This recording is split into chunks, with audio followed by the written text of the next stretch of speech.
Barely 3 weeks ago, when President Barack Obama came visiting, he emphasized on the need to engage the opposition and civil societies in building a just and prosperous Africa.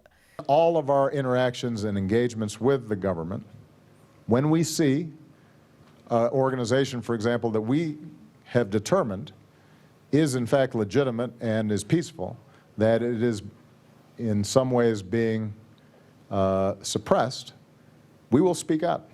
But his double-edged sword speech also appeared to take a jibe at the opposition and civil societies over the manner in which they conduct their affairs.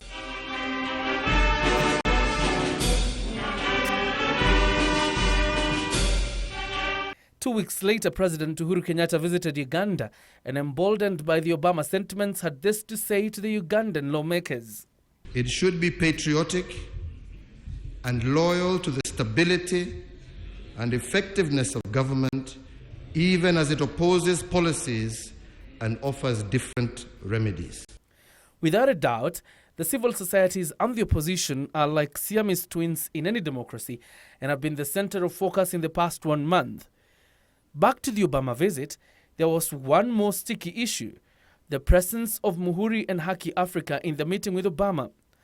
These institutions are largely funded by the US government, despite having their accounts frozen by the Kenyan government for allegedly sponsoring terrorism activities. While the court had given the two organizations some relief, questions arose on whether the Kenyan government had been consulted on the involvement of the two in the Obama Forum at Kenyatta University.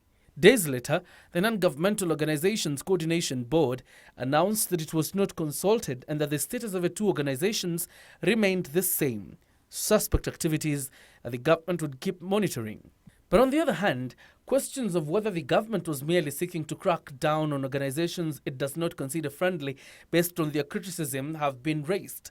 Questions have also been raised on how a friendly government like the US could possibly be funding NGOs associated with terrorism, yet Kenyans never heard of any diplomatic tiff over the same.